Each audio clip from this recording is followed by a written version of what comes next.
Last week, India celebrated its Independence Day, and as a normally very proud citizen of this diverse nation, this time I was filled with a lot of sadness instead of pride when I sang the national anthem to commemorate this day. Everywhere around me, as we celebrated independence, people were questioning whether we as Indians were free indeed, whether we were free from the bondages of corruption, of pride, of selfishness, and all these ugly things that are bringing our nation down.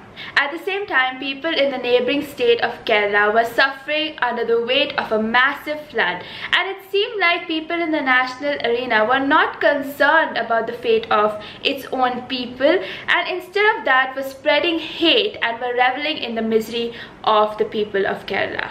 As I saw this, how could I be proud of my heritage? How could I be proud of my people? Hi guys, I'm Rhoda and welcome back to my channel. Today I'll be talking about something that I believe that our country needs today, that our country's people needs today, and I hope that as you watch this video and come to the end, you will agree with what I have to say. There is not one person in our country today who wants things to be better, to be purer, to be fairer. But as I was reading in a blog post on goldcast.com, which I will link down below, there is a dividing line not between people who want change and people who don't want change. The dividing line is actually between people who believe that there is hope for a change and people who, through distraction and disappointment, have lost hope that there will ever be change. Many of us, understandably and also unfortunately, have been disappointed by things happening around us and have decided that there is no hope for our country. Thinking that there is no hope, we have believed that nothing we do, even big or small, is going to affect change, and so we just don't do anything. We don't engage in the conversation, we don't take actions to actually change things. Now, it is true that there are certain problems and issues that might seem too big for one person to address, but it's our country, and I believe that we cannot use disappointment as an excuse to not engage in conversation in things to do with our nation. We have to get into the ring and battle against the elements that are actually pulling our country down. Yes, we all have a life, we all have our personal commitments, we have families, we have children to educate, we have money to earn, we have ourselves to take care of, we have our families to take care of. But I think that cannot be an excuse to stop us from actually getting involved in what is happening around us. There is a quote by an actor, Denzel Washington, which I really love and agree with, and I find that it's appropriate to what I'm saying. And he says, at the end of the day, it's not about what you have and what you have accomplished. It's about what you have done with those accomplishments. It's about who you've lifted up. It's about who you've made better. It's about what you've given back. I think all of us, especially those of you watching this video, are in a privileged place in your life. You have a stable income probably, you have a roof over your head, you have food to eat, especially tasty food to eat. Yet we somehow believe that that is our entitlement, that is something that we have worked for, our families have worked hard for, and that might be true. But what of the others who are suffering? There are so many people suffering without the basics. There are people suffering without proper justice. There are others suffering without the slightest slice of dignity and respect. What about them? I believe that what our nation needs right now is a revolution, not one of hate and violence, but of love. And it all begins with you, and it all begins with me. And our forefathers have taught about the power of love since ages. And I think we have lost out on the power of love because we utilize the power of love in our romantic relationships, but we've forgotten how to utilize its power in our relationships with our own people and our countrymen. If we start thinking about love as an integral part of our life, everything that we do will be for others. We will be truthful with our words. We will be freer with our health. We will be readier to stand up for what is right. We will start thinking about others more than we think about ourselves, our lives, and our families. This is where the revolution begins. If we begin to see love as important, we begin to see each other not as separate units who are competing against each other, but as communities that have been brought together to help each other grow and develop. Today, we sit in the comforts of our homes and complain about the state of our nation, forgetting that the nation and its culture begins with us. It is the individual practice of virtues such as compassion, love, integrity, dignity, and respect that will someday become our national identity. But we don't realize that. We sit in our own communities.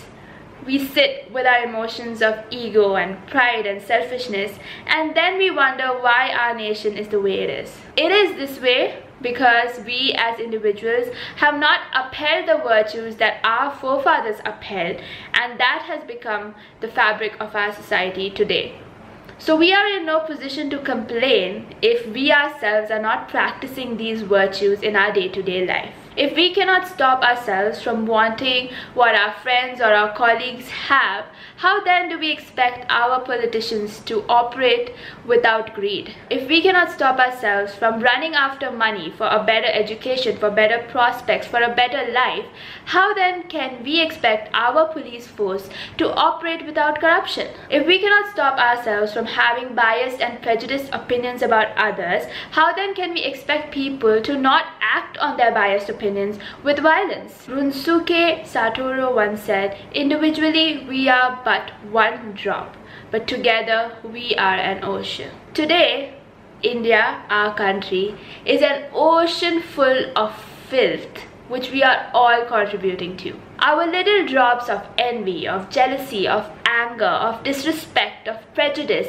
are all contributing to the dirt and filth in this massive ocean that is set to destroy everything in its path. It is therefore no wonder that we are failing in more avenues than one as a country. Today I want to encourage you to realize and understand that whatever you do, whatever you think, whatever you say is not in isolation. What you think becomes who you are.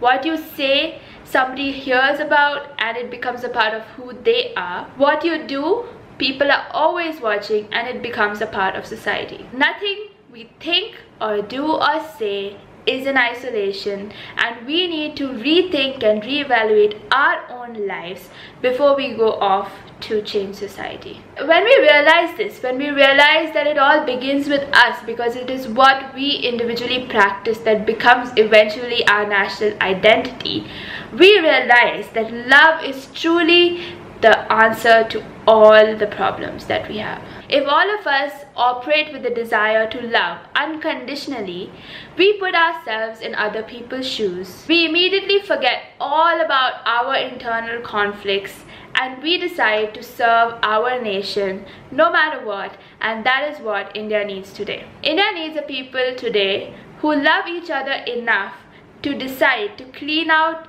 this filthy ocean that we are all suffering in and bring India back to the place where it belongs. We do not belong in this filth. We do not belong in this dirt. We are definitely better than this, and it is up to you and it is up to me to bring our countrymen and our nation back to the place where it deserves to be. As I said before, it has to be individual practice first, and then it becomes national identity. There is no way around it. There is no two ways about it. And we as countrymen need to commit to each other and to our country that this is what we are going to do. That we are going to revolutionize our hearts with love, clean India of all its impurities, and lift each other up. I want to see the India that I envision in my mind, and I'm pretty sure that is what you want to see too. Margaret Mead said, "Never doubt that a small group of thoughtful, committed citizens can change the world. Indeed, it is the only thing that has." As we move into this next year of Indian independence, let us commit as Indians to clean up our oceans, put together our drops of love and flood the world. Because together we are stronger and together we can make a difference. This is my heart's desire. This is my biggest prayer for my country this year, and I know it is yours too. If there is something that I want you to take back after watching this video, it is the word love. I believe that if all of us internalize this word of love and realize its potential, we will be living in a very different world soon. So thank you so much for watching this video. Thank you for subscribing to my channel, and I will see you in my next video.